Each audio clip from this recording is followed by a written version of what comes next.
Hello, everybody. Happy Sunday, and welcome to Call the AD. I'm Arthur. And I'm Stephanie. And today we're going to be talking about an interesting topic here, settle or save, helping our friend Max try to decide between settling for a Tudor Black Bay 58 Blue or keeping to save longer for a Rolex no-date sub, the 14060 in particular. So, Stephanie, how are you doing this week? I'm good. I'm still testing out where I should be. So this is my quartz wall of shame there. I can't ever point to things, but we'll figure it out. But it's good. I think this discussion is going to be really fun. And I think we're planning that each of us is going to take a side. Yes. And hopefully we can help Max make a decision. I was a professional lobbyist. I am a professional salesperson. So I think I might win. We'll see. I'm in for a challenge then. So we are going to each take a side, and it's not necessarily how we feel in real life. Stephanie and I both might agree that one watch is a better choice, but we're going to try to, play devil's advocate and have some fun with it. Yep. So that should be fun. You've got very gamer girl look going on with the big head. That's me, and I'm terrible at video games. So yeah, this is what you get today. We'll figure it out eventually. All right, so let's say hi to some folks here, just real quick in the chat. Hey, Terry, Karan, Jay, welcome. Thanks for joining. We're going to bring in Max here and do a little introduction and see why he's considering these two watches. So, hey, Max, welcome. Hey. Hey, guys. So I guess for those of you who don't remember me, my name is Max. I'm DC Watches on Instagram. I'm kind of a neo-vintage collector, so my collection kind of focuses around watches that were made from 1990 to the early 2000s. But yeah, so right now I'm stuck between a Rolex No Date 14060 and a Tudor Black Bay Blue, Tudor 58 Black Bay Blue. So I think this is a great situation to be in. I think this is a really fun debate to have. And Max, you've been a friend of ours for a while now. We know you through Red Bar DC. So it has been a while. It has been a while, but before all this COVID stuff, we did actually get to meet in person, and that's been really fun. And I actually think you and I have some similar taste in watches and some similar pieces. So yeah, I think you have great taste, a similar belief in how one wears watches. Thank you. Good. Yep. All right. Well, we can gang up on Arthur a little bit. It's funny. Yeah, I think I'm going to be ganged up on here maybe. But it's funny because I think we've known you a while now, but we've actually had more virtual interactions than in-person interaction at this point because of COVID. Yeah. When was the last time we were together? That was January or February? I think so. Like that. Yeah. Yeah. So anyway, hopefully we'll be doing that again soon. But should we do a wrist check? Sure, let's do it. Max, you want to start us off? Sure. So I am wearing my Omega Seamaster 253180, the blue one with the kind of ghosted bezel. Looks great. How long have you had that one? Ooh, so I think I got this in August of 2018. Okay. 2017 or 2018. Yeah. Cool. I like it. It's a good one. Nice. Yeah, it is. I like this one. When I first met you, that was the watch you were wearing, and I think of that watch mostly. I know your Explorer is your new signature, but yeah. This was the flagship when we first met. This was the nicest watch that I had by quite a bit, I think. Yeah, it's a great one. It's a great one, and it's a slippery slope, as you have well learned. Yeah. But I like that idea of the flagship watch. We should that'd be a good topic of what watch defines the one you. That defines you. I like that. That'd be interesting. Should be good. I know mine, but I won't say it. We'll save that for another time. Another day. Day. All right, Stephanie, what do you have? I also have an Omega on today. I have my Planet Ocean. Sorry, the light's catching it weird there. This is a COVID purchase. And Arthur just put it back on the bracelet for me today. So doing a little winter white, but I love this watch. This is a little bit of an impulse buy, which is kind of why I wore it today. A little hint of the direction that I'm going to go in for this debate. But yeah, this was an April, May COVID purchase. Crown and Caliber had it for a crazy good deal. And I wanted a white dive watch. So yeah, I love it. A little inspired by Kat at 10 and 2. She has one of these. So yeah. That one's great. I think the white looks so good. Thank you. I do too. It's funny because it's both good as a summer watch and a winter watch. It fits both Yeah. themes really well. We need some like snow pictures with it. Yeah. Oh, that'd yeah. be really cool. Yeah. Yeah. And I'm wearing my Omega Speedmaster Professional. This Omega is, trifecta today. yeah, Lots of Omega. It's fitting because we're talking about Rolex. that's right. So no one's given away their opinions here because we all went Omega today, but we'll see where we go. So I guess to start us off, Max, I guess what are you looking for in your next watch, and what kind of brought you to these two, the Black Bay 58 Blue and the 90s No Date Sub? So I think it's kind of just it makes sense as like the next like step in the like iteration of my collection, I guess, to go for another flagship sports watch, because I love like neo vintage sports watches. Like that is what my entire collection is right now, and that's what originally led me to the sub. I think I've always kind of wanted a sub, and then I got the Explorer, and I was like, oh, it would make a ton of sense if this had a bezel on it. So I genuinely really like the sub, and that was kind of where my head was at to begin with.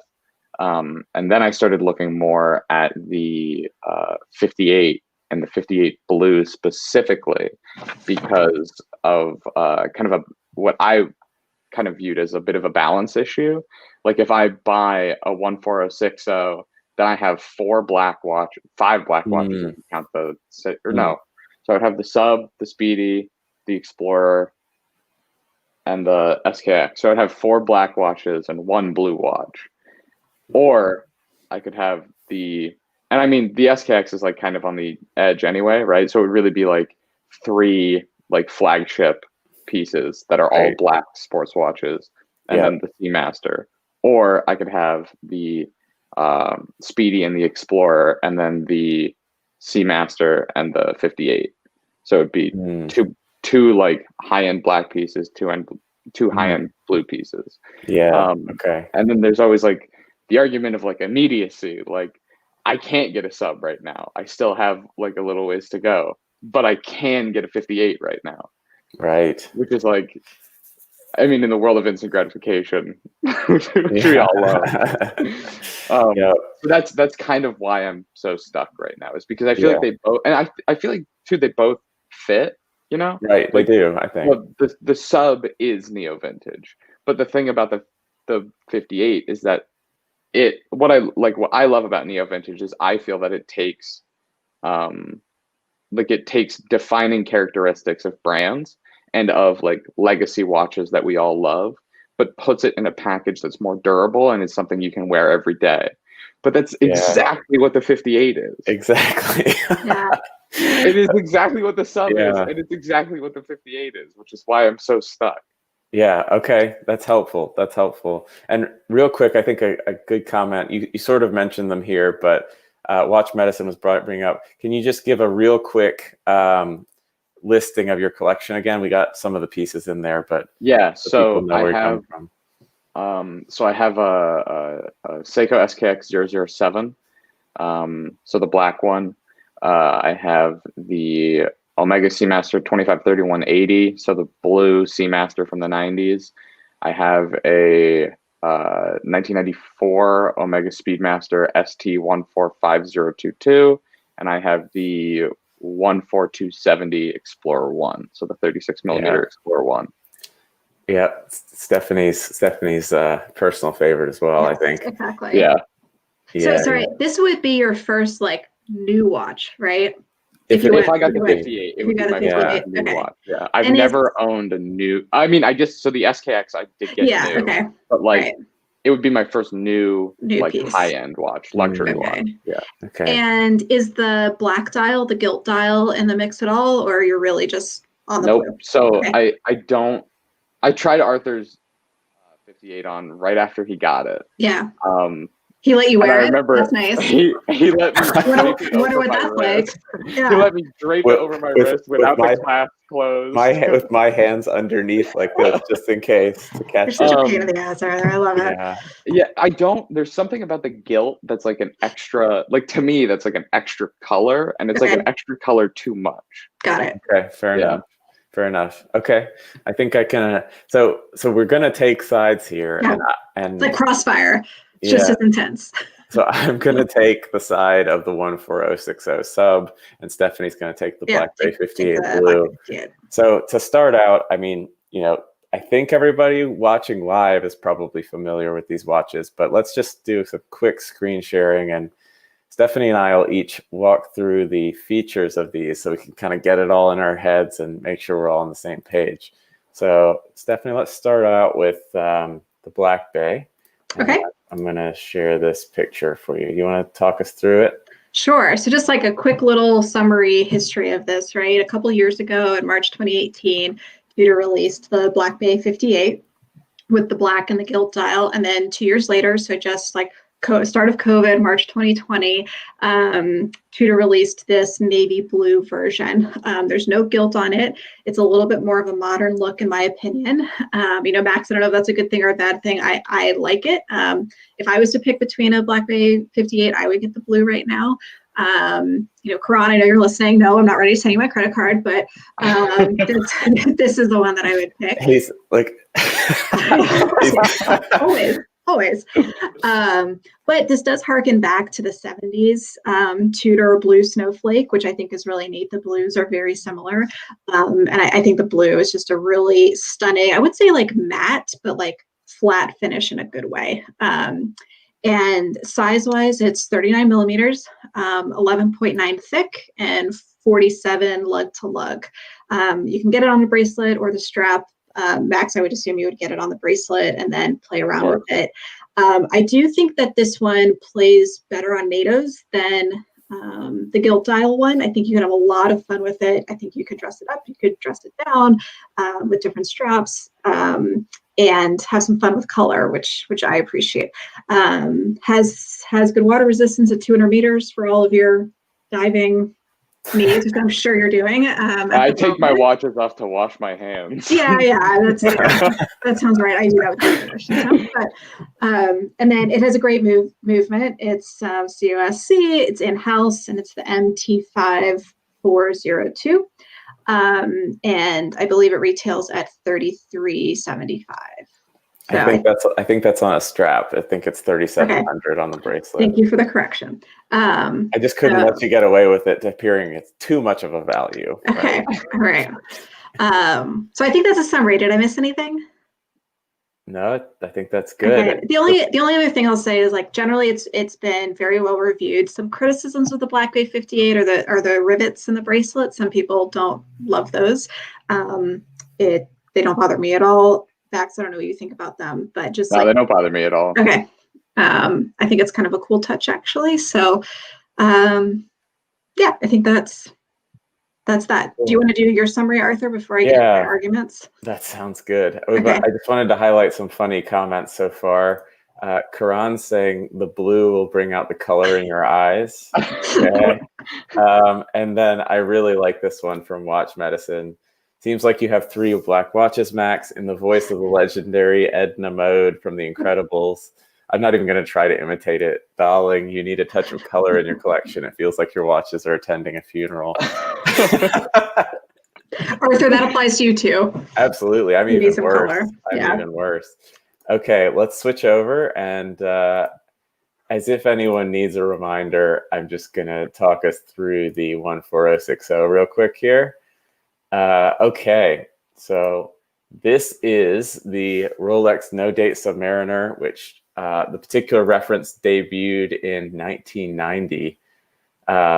40 millimeters aluminum bezel insert, sapphire crystal. The 5513 that came before it had actually there may have been some transitional ones with sapphire, but yes, it had plexi. So this is sort of like a big step in the modernization of the sub, but stayed pretty consistent all the way through the 90s and into the early 2000s. the last pre-ceramic sub, although, you know, there are some variations here. There's the tritium dial ones, the Luminova Swiss only dials, and the Tritanova. And Tritanova. Yes. Yeah.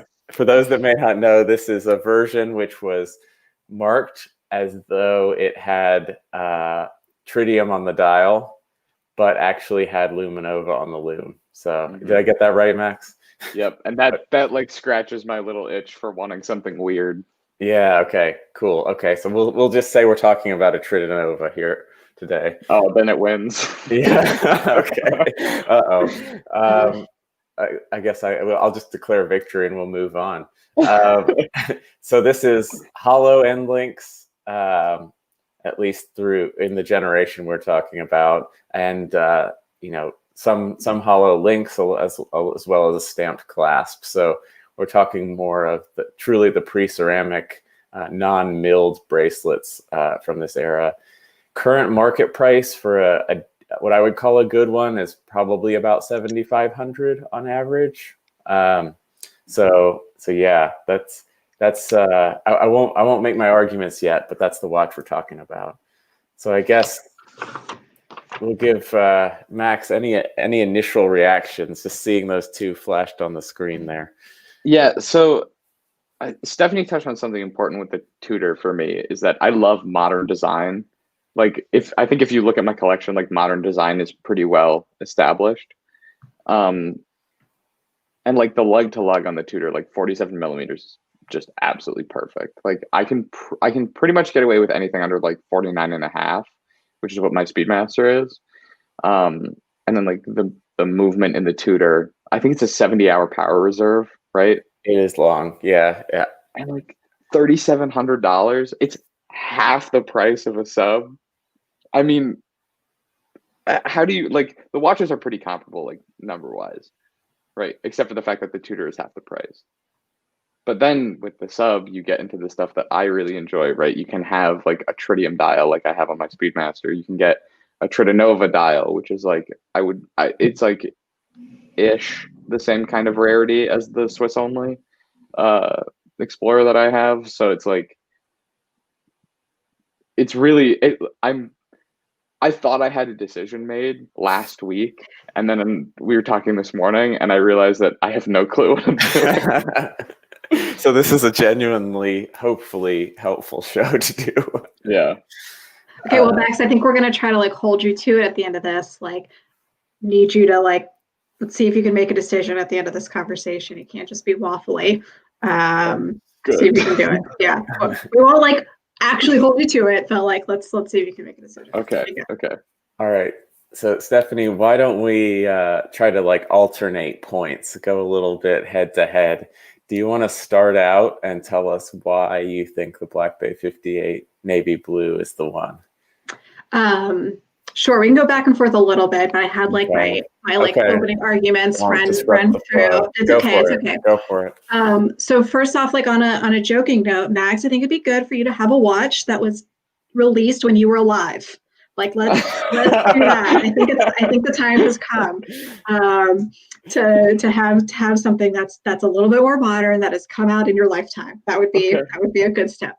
But no, I think it would be good for you to have a new watch. I'll get into like the specific qualities of the navy blue, 58 on its own. But I think the experience of buying a new watch is great. Of course, Quran will hook you up. Like there's that, and you can find them, right? Like they're available.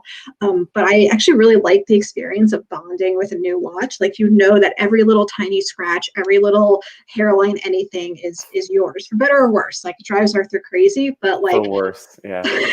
No, I'm with you on this one, Stephanie. But I think, and you wear your watches, which I appreciate. I wouldn't necessarily make this argument for everybody, but you wear your watches, and I'm not suggesting that you get this watch and flip it so that you can buy the sub later on. Like I think owning it and like keeping it forever for a very long time, it's great. It's a good bonding experience. So I'll start with that point, and Arthur, you can go over to yours. Okay.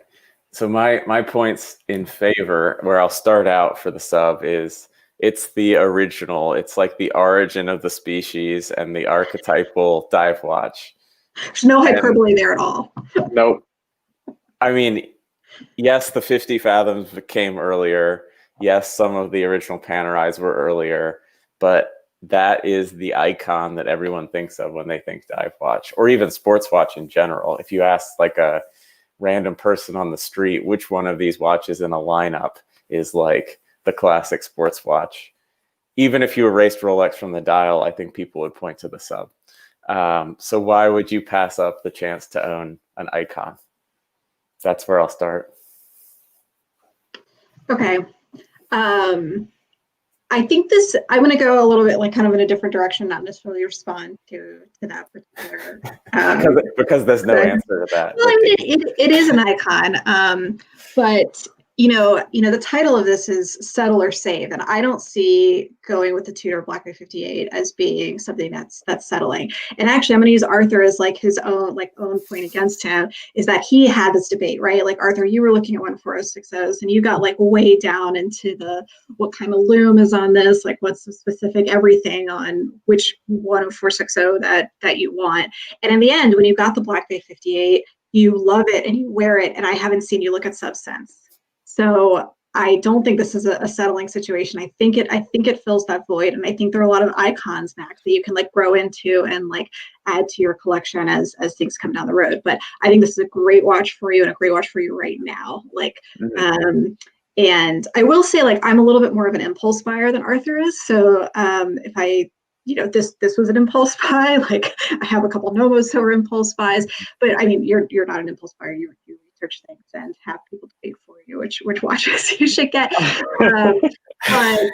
But I don't think holding out is going to bring you, have another $3,500, another $4,000 of enjoyment in this particular piece. I think you'll get the Black Bay 58, you'll love it, and I don't think you're going to be like hoping and wishing that you had actually gotten the Sub. And yeah, I'll stop there, and Arthur, you can go into your next point. Well, I won't confirm or deny whether Stephanie's story is true because I don't want to hurt my own case here. I know that it's true. Yeah, it is. I think this would be a funny time to highlight a couple of comments that are supporting Stephanie's argument. Watch Medicine has a few good points here. Oh, let me fix this so it doesn't cover your face, Max, when I highlight a comment. That would be nice, as our guest here. He says, for the price difference between the watches, you can probably get a COVID vaccine and get a first-class ticket round trip to Napa and spend a week on a luxury winery tour. I'm going to have to just say the winery tour is fleeting. The watch is with you forever, so don't settle. True. Let's see. Wrist Ross says, getting a new watch is a good opportunity for you not to have someone else's detritus on you for the first time. Gross. And one more from Watch Medicine. If you buy the black Sub, Max, you'll wake up in the morning more broke and open up your watch box and say, you know what? I'll go with the other black watch today. I've already had that experience twice, when I bought the Speedy and when I bought the Explorer, and it's not as bad as it seems. It's not, but I will say, like, I tend to wear the Explorer more than the Speedy, though I think like I like the Speedy a little bit more, but I definitely have like these watches I can wear kind of interchangeably for the situation. So yeah, kind of another argument for having a blue watch. Okay, that's true. This is where I'll go to my next point, which is blue is trendy right now.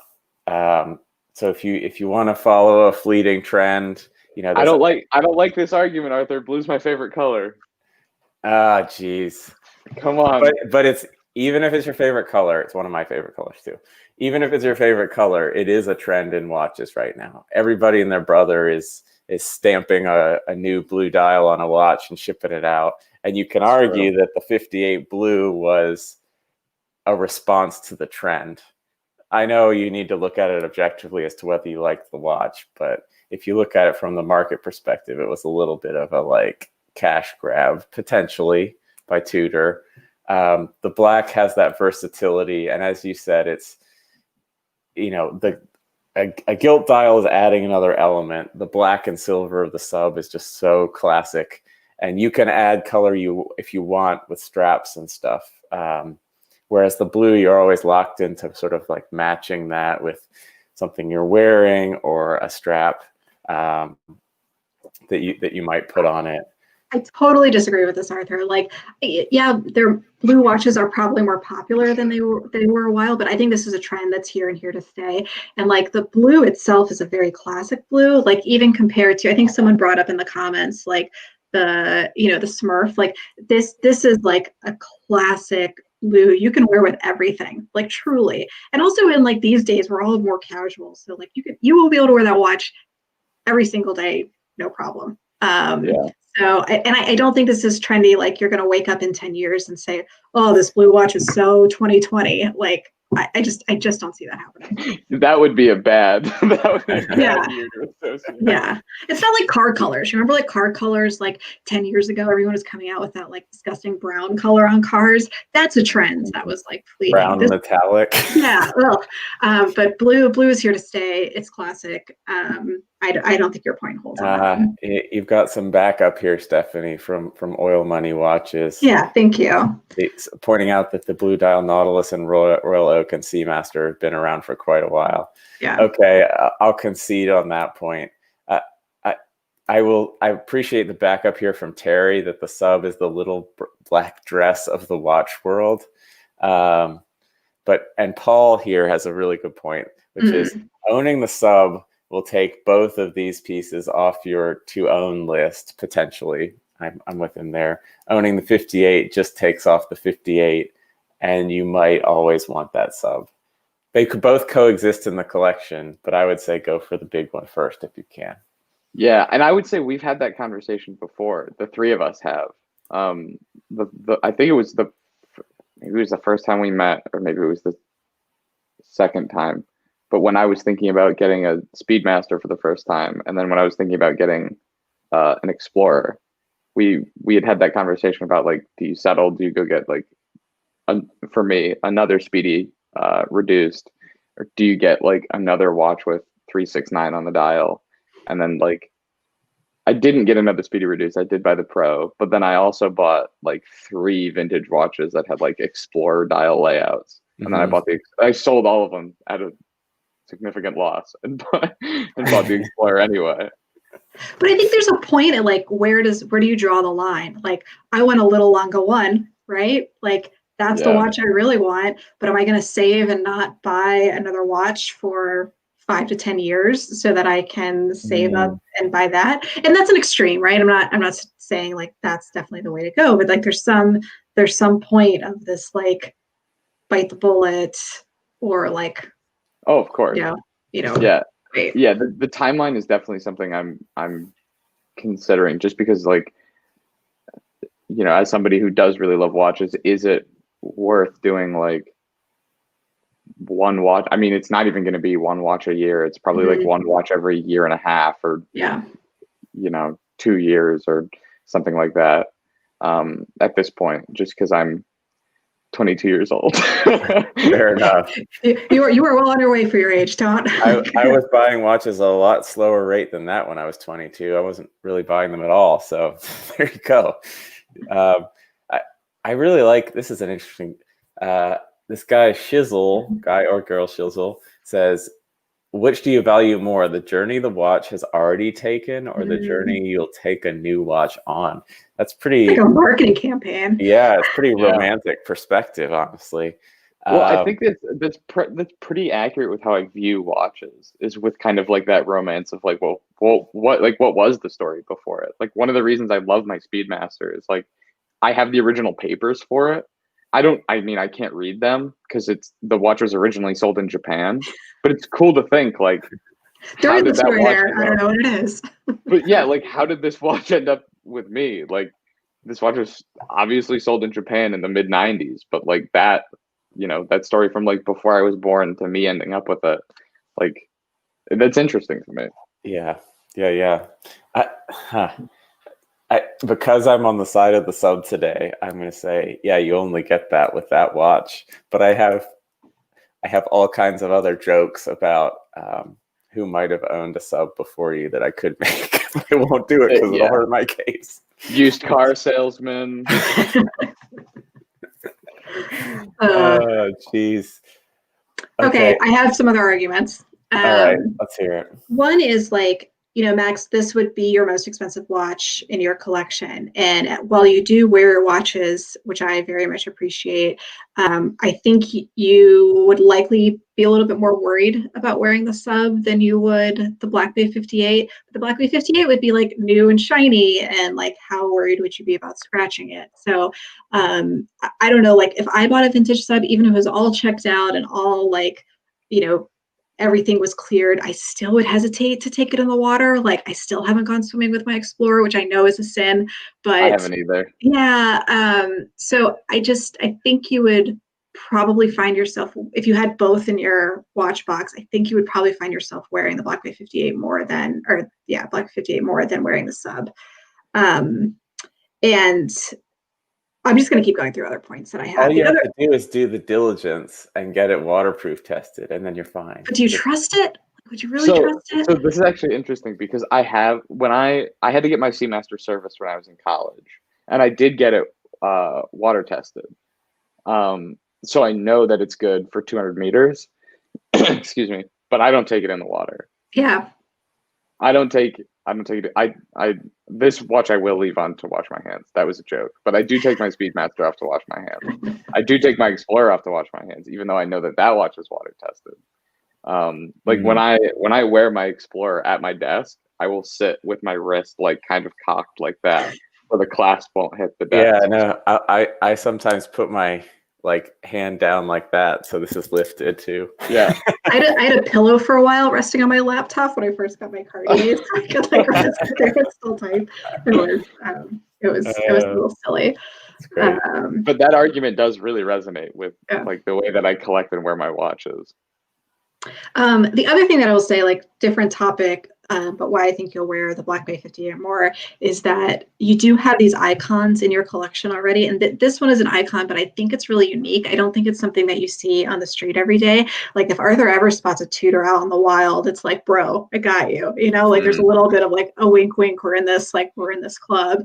And while the sub, like no doubt is an absolute classic, and it is a classic for a reason and you can't go wrong with it. Like to me, it's a little bit of like the Mercedes C-Class middle management of watches. Like you kind of hit this point and you're like, okay, I'm going to get a Rolex. I'm going to get a Rolex sub. And like,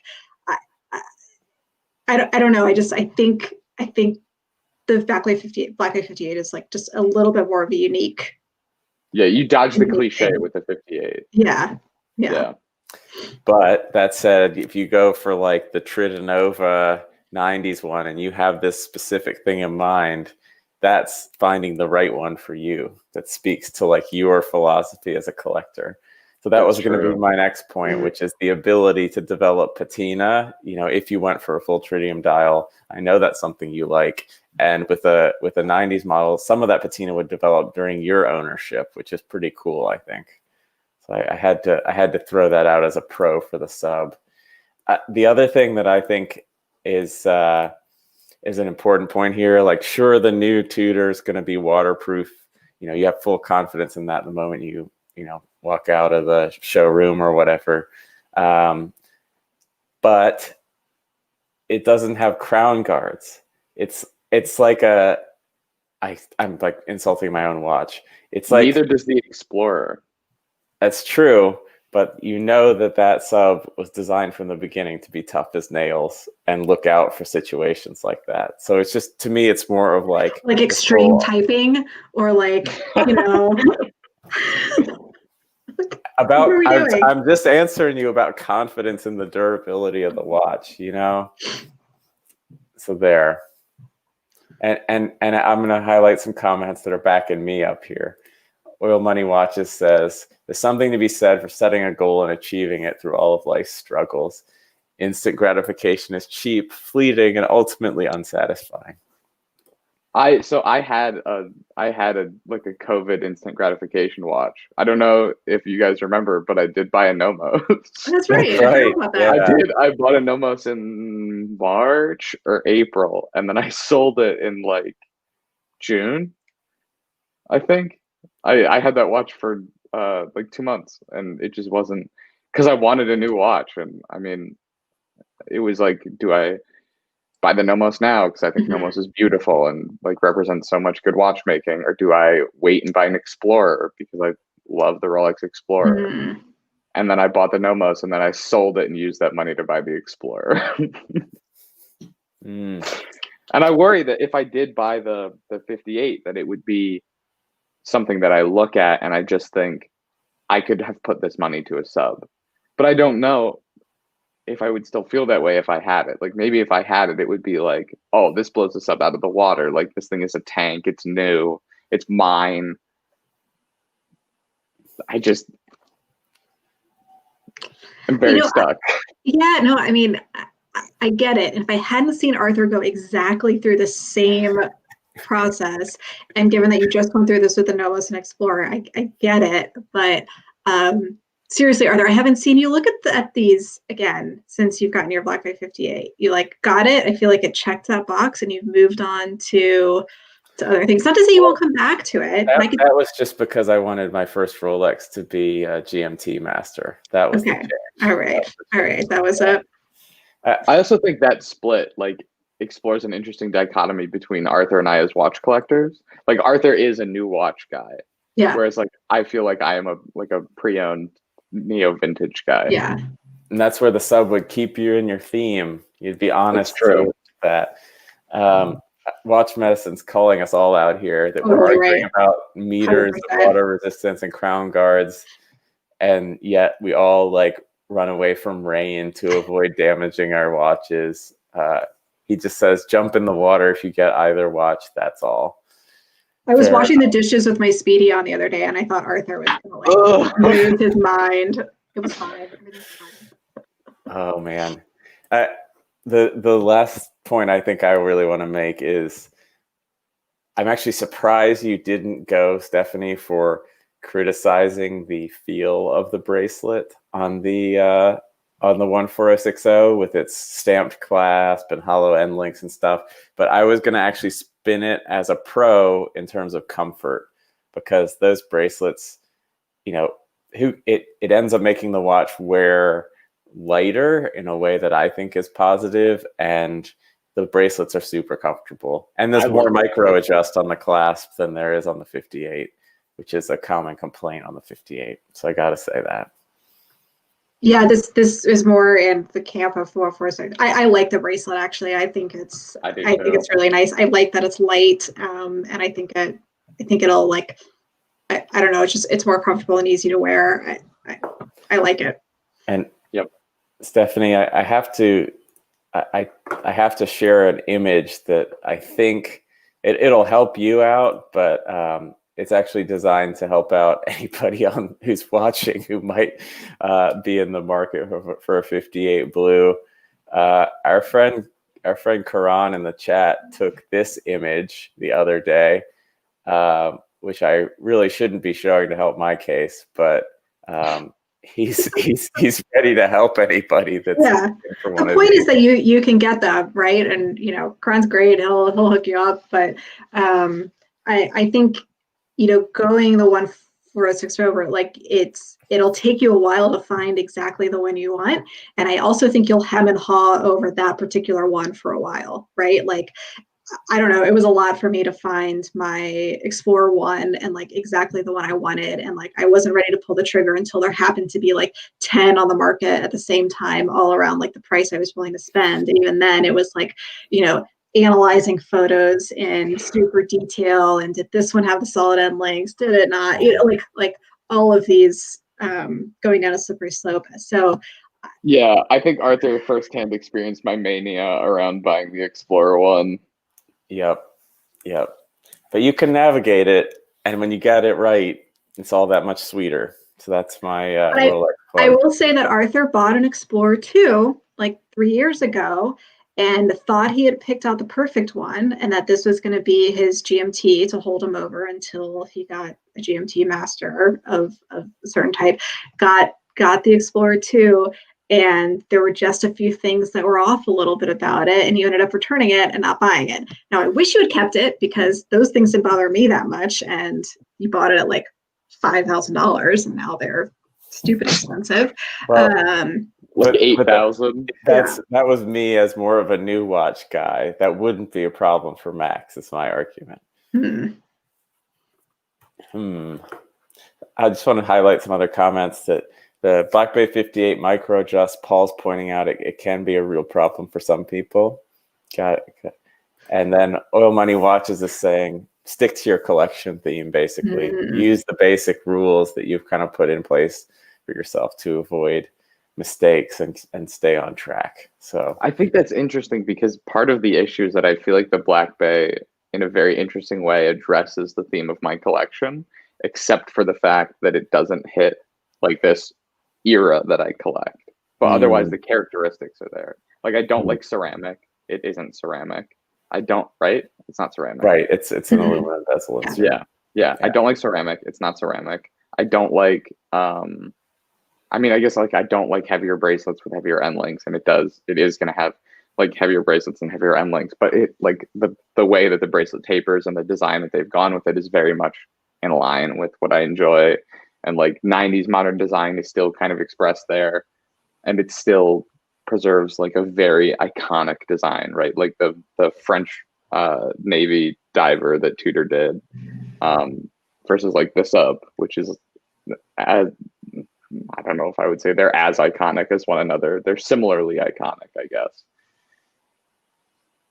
And for good or for bad, the sub is the one that's recognized more outside of watch enthusiasts, right? Yeah, which again is a good or bad thing. Like I don't know if you guys have found the same thing, but like when I was first, I mean, not when I was first, I still do this, usually to my detriment. But like if I see somebody with a watch that I like, I am the type of person to be like, oh, I love your XYZ, right? And I've noticed that if it's a guy wearing, it's always a guy. If it's like, if it's a guy wearing a sub, and I'm like, hey, dude, I love your sub. He's like, what? Yeah. I don't know what you're saying. Are you trying to steal this from me? Well, they won't even clock that I'm talking about the watch. They're like, oh, my Rolex, and it's like, ouch. Oh, I would argue that with a no date sub, that those findings would be different. That's my maybe assertion there. Just meaning that like people who buy no dates are like the true superior. No date supremacy. Exactly.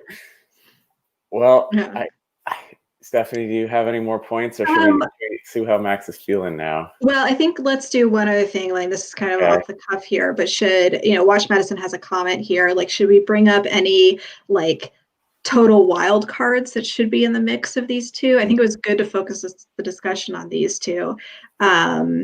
But are there other options in this category? So I think this comment in particular is interesting because I actually have a pre-wave the original waves, right? Yeah, the original wave Seamaster in blue, and that has kind of scratched my Seamaster itch. And I honestly don't love the pre-wave coaxials. If I did go after coaxial at this point, it would probably be a black dial original wave coaxial, which kind of sort of fits the time frame I like. But again, it's really about kind of the characteristics. I don't want to go after a coaxial because it's ceramic, and I don't like ceramic. Got it. Yeah. Okay. Fair enough. So I see what you mean. You've got the Seamaster thing locked down, so it's more of like the Rolex style dive watch, right? Whether that's the real deal or this, blue imitator that's come around recently. But, kind of, yeah. And one of the other things that I kind of worry about is like if I were to get the 58, how directly would that compete with the Seamaster? Because I feel like the colors are similar enough, right? Even with the fade on my Seamaster. And how much do I really need? And like I think the black dive watch, right, is different from my other black watches. because I have a black chronograph, a black, I guess, field watch. The Explorer would be right. Yeah. A bezel, like a watch without a bezel. All right? rounder sort of thing, really, right? Yeah. And then I would have a black dive watch. Whereas if I had two blue dive watches, both with blue aluminum bezel inserts, it's kind of like I don't know how directly those would compete and how that would affect how I think about the Black Bay 58 because I have so much love for the Seamaster that it's like could I let that be like a replacement? Would it be a replacement? Mm-hmm. Just throwing some like other. Go ahead, Arthur. I was just going to say, in the end, for me, I mean, I have 8 black dials and 2 sort of silvery dials. And for me, the color or like how many similar things do I have from a color standpoint doesn't bother me at all. It's just how do I feel about it and do I want to wear each of them individually? So if you think color might affect that, then I would consider that. But if you don't mind having more blue, I mean, I'm kind of like arguing either way here. It just depends on how you feel in the end, because none of these things are logically justifiable. Let's be honest, right? It's all about, does it make you feel special and good in the right way? Man, that's sad. It's true. It's all got to just be fun. I mean, so. Well, throw out some like wild cards for consideration. Some are lower than your price point, some are higher than the price point you're thinking about right now. So on the higher end, what about like if you're going to save, what about save for a Blog Pond 50 Fathoms? Does that? So I actually don't. This is going to break Arthur's heart. I think okay. I love.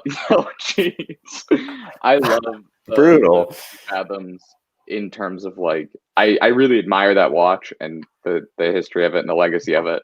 I went to a 50 Fathoms exhibit in New York, almost 2 years ago now. Like I love the 50 Fathoms for what it is. I don't think the 50 Fathoms belongs in my collection. Okay. I think it's a little like if I were to get one, I would go crazy vintage with it because I think those are the really interesting 50 Fathoms. And those are so far out of my price. Oh yeah, like, I have to like.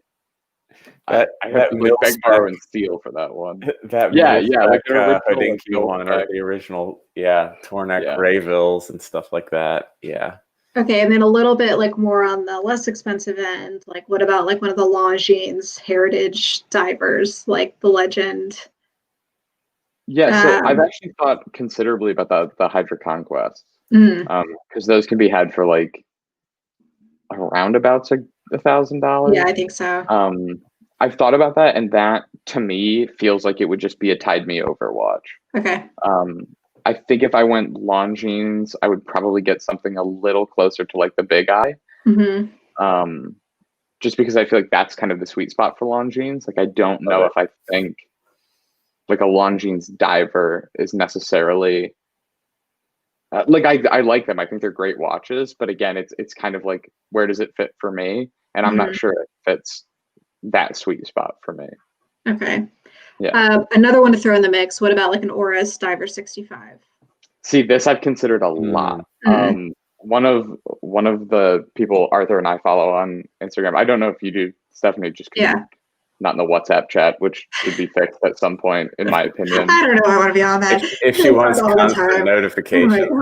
That's true. Yeah. But we have a guy that I think we all kind of admire. Is what's it? My friends call me KC. So KC on Instagram has a very, very interesting 65 that has like a green dial.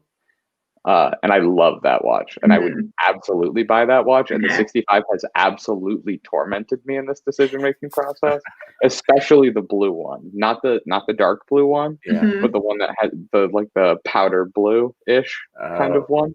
With the really Arabic numerals on 36912. Yeah. Okay. I really, really like that one. And then any of the new ones, especially the ones with like the bronze, I find very interesting. Okay, but kind of in a different category than these two. Yeah, I think that would be so. One of the things I've talked with one of our friends about, G at Swiss Native Sessions, is the idea of kind of building out a core and then experimenting with other stuff, because like one of the things that's also tormented me is doxa. Like I've been I remember this. I've been tossing and turning every time I get the email that's like, we're restocking. I have to like give my dad my credit card so I don't make a stupid decision.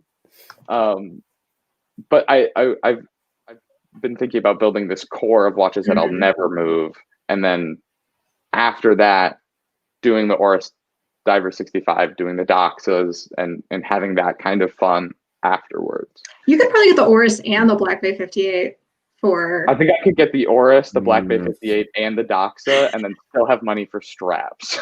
Yeah. Karan's offering the big eye and the 58. Yeah. He's making hard sells here. Hold on. He's also said the 58 comes with a nice Omega and tag pen, a Ulysse Nardin hat, and a coffee table book. Doing the hard sell. All right, I'm going to throw out 2 other wild cards, which I don't think you'll go for, but I just want to like throw them out there as a tribute to Dan, because we haven't talked about Breitling yet, like a Breitling Super Ocean. I think with Breitling, I would go Navitimer. Yeah, okay, I get it. Yeah, especially like more on the classic side. Okay, and then second, I'll just throw it out there. What about a Yachtmaster?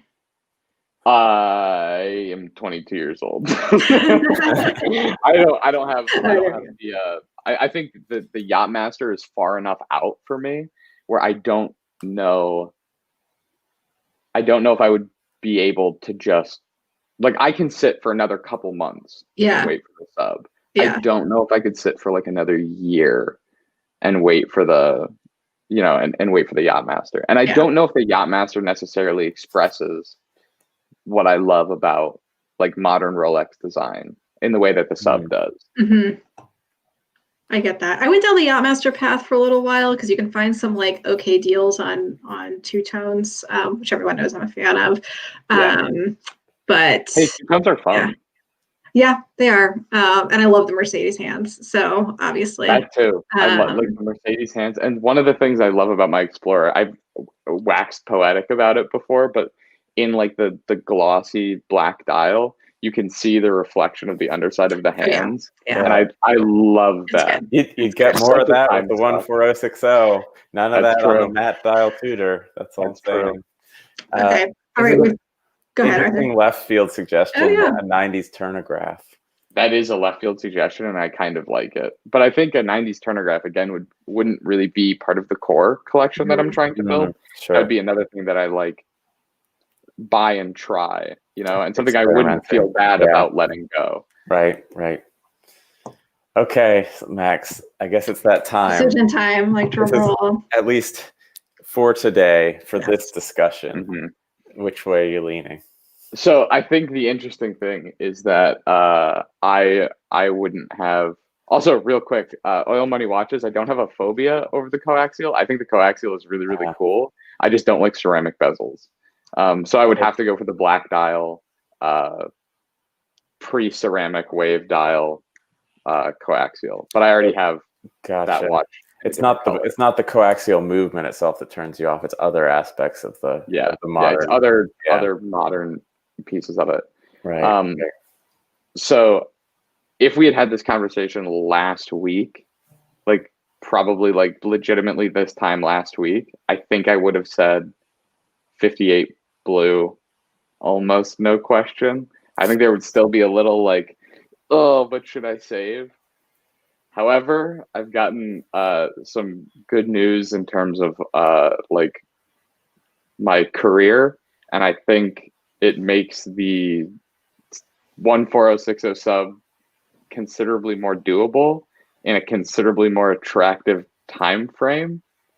And I also think it would be neat to kind of mark that with like another big-ish watch, because like when I got the job, I bought the Speedmaster, so I think it'd be interesting to like get another icon as another kind of stepping stone marker. So I think if you were to like gun to my head right now, if I had to pick, I think I would say 14060. But again, Ah, it's dependent on a lot. It's like the right 1,406. Yeah. If it's any 1,406, like I just have to reach in a bag, or a bag of 58 1,406. Yeah, exactly. Wherever those exist. Okay. But if it is, if it is a bag of 1,406s with no specificity, or a Black Bay 58, I go Black Bay 58. But if it's the 1,460, which is like for me probably a Tritanova dial or a tritium dial, then I probably go sub. I probably go 1,460. All right. Okay. Well, fair enough. You can't go wrong with either. And actually, Max, I think it's a great decision for you. It was just fun to play both sides. I think it was funny here. because I think if you guys had to pick, I think Stephanie, you would go 1,460 and Arthur would go 58 blue. I don't know if that's true. Actually, no. I mean, like I've kind of convinced myself now that 58 is the way to go. And when Karan told us he had all this sitting around, I was like, oh, maybe I should get one of these and like not let Arthur borrow it just like out of spite because he won't share his watches with me. But I don't know. But yeah, and I think, well, obviously, I think that's a good choice because I've won. But in seriousness, for a moment, for people watching and friends of the show, those 58 blues are not easy to get right now still. And if you are interested in one, Karan does have them, and so shoot me a message and we can try to help you out as a viewer of the show if you want. So. Just no incentive for me or whatever. Sure, he's going to sell a watch, but if it's good for people who are our friends and watch the show, that's awesome. So cool. But Max, he just posted like, Oh yeah. You guys, Stephanie, I'm sure you will live vicariously through whatever mania I go through and trying to pick up the 1,406. And hopefully, hey, maybe by the time we see each other next, I'll have a couple of fun new watches to show off. That would be great. And Arthur and I love like helping other people spend money. So anytime anyone else is going through this debate, like let us know. These are the sorts of debates we have all the time at home. So I know you do. You guys have both influenced. You guys have both been fun detriments to my bank account. I would say. We're influencers now, so it's true. It's true. You guys have been. I think both of you helped me a ton with the decision around the Speedmaster. Like I remember like Stephanie DMing you on Instagram about it, talking to Arthur about it a ton. And then again with the Explorer, I like you, it was I think it was the last red bar before COVID kind of shut everything down. But I was talking to you about the Explorer and you offered to loan me your Explorer if I wanted. And like you guys have both helped me spend a lot of my income. Sorry, and you're welcome. You're welcome. No, definitely. Thank you. It's been a fun journey, and I'll certainly keep you guys posted. Maybe at least spent it more wisely than you might have otherwise. That's all I can hope. And I think that's probably fair. It's just always fun to chat. So as Stephanie said, if anyone else has sort of debates they're going through or things they're struggling with, we could do some of that on a future show. So. Anyway, let us know. Send us a message. On that note, I think it's about time to end so we don't go on too long. Yeah, follow us at Instagram, subscribe, all that. Yeah, subscribe to Scottish Watches Live and the main Scottish Watches channel. Check out the podcast if you haven't already. Give us a like and all that good stuff. And we will not see you next week. We're taking a week off for the weekend after Christmas. And we'll see you, I guess, in the new year.